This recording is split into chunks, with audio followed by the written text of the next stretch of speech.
Mike Saragano there in the burgundy shirt, general manager here at AMF Babylon Lanes, sitting next to Tom Clark, PBA. Our thanks to both of those gentlemen, all they do. Another look at Mark Roth and his wife as they take in this title match. Johnny Petraglia to the left of Mark Roth. What do you think Mark Roth's saying to himself when he watches this two-handed style of Jason Belmonte with that plastic ball?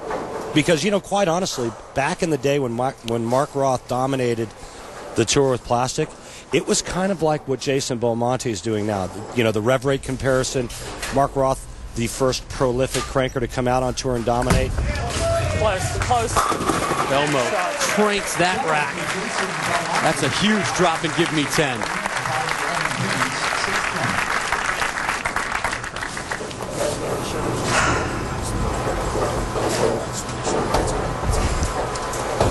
Pin match through 5.5. Brian Zeisig, front 4, 10-pin. Jason Belmonte went double, ring 10, double. We got us a ball game, folks.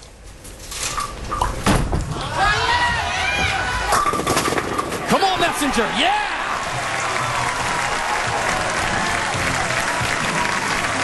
What'd you say there, Rob? Got the golden retriever to fetch the 10-pin. How about not one but two messengers? Check this out. Remember, we talked about having the mojo. This kid here, watch this. Not one but two bird dogs coming over to take the 10 out. Determined retrievers. This is good stuff. Viewers might need all the help they can get. And I was talking to Brian today. He has a tournament later in the day at his main lanes. He says it's probably going to be a little bit more like a party, Rob. Oh, yeah. There may be a party at Zeisig's tonight. Well, I'll tell you what, you know, you could just see the other players, too, as well. Jason Belmonte just gave him 5. You saw the reaction from Walter Ray Williams Jr. when he lost to Brian. I'll tell you what, nobody likes to lose, but if you're going to lose... This is an okay way to go. It wouldn't feel so bad losing to Brian Zeisig. Has never won on the tour. He is an amateur. Lives just 15 minutes away. Jason Belmonte, one tour title on his resume, and it came here in the center. Man, how was that not a 3-bagger? One-handed to knock those things over. It's the excessive amount of ball speed. So he needs to slow it down? Well, you know, that's the hard part for Jason is if he does get a little too slow, the ball's going to overhook. There's your line just inside third arrow.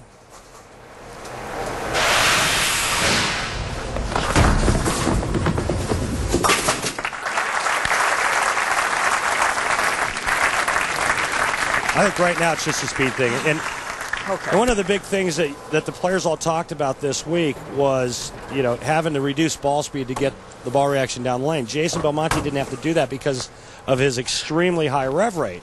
But I think that's the reason why you've seen Jason leave 3 10-pins through 7 frames. I asked Jason today, you know, what does plastic mean to you? And he said one word, predictability. If you're dialed in, you don't move. Come on. Strike number 5 for Belmo in the title match. Well, Rob, and that's a great point, but here's the thing that I think you need to understand. Everybody talks about the new equipment and you know how it does this and that and it increases scores, but it also tears up oil patterns. We are seeing the scores today not because the players are, well, it has a little bit to do with the fact that the players are throwing plastic, but it's how the oil is applied to the lane.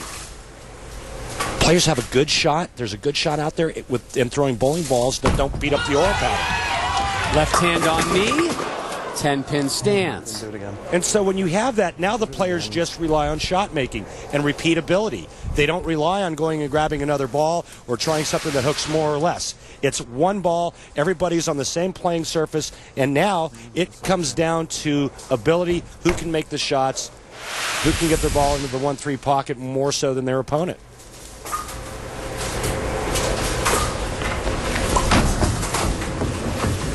Zeisig's second spare of this title match. Saying to us, you know, I've been bowling for 30 years, but plastic balls, yeah, not since a kid, but He thought he had a bit of an advantage coming into this All that week. He power my ball drilled has.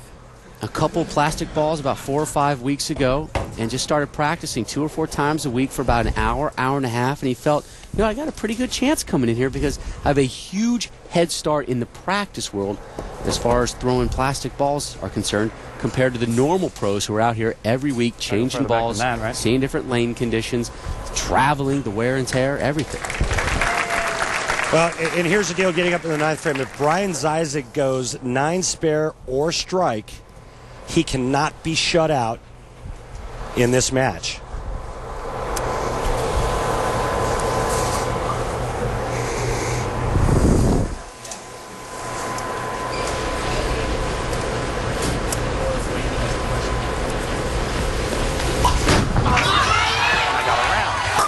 Zyzek gets the 7 to drop late, and the 10 has a buddy nudged up to it. Well, that was huge because, remember, he did leave a pocket 7-10 in his last match. But this would have been the end of Brian Zyzek if he would have left a pocket 7-10. 7 goes late. Now, here's the deal. He spares here. He can strike out in the 10th frame for 247. Jason Belmonte can strike out 8th, 9th, and 10th for 247. Drama.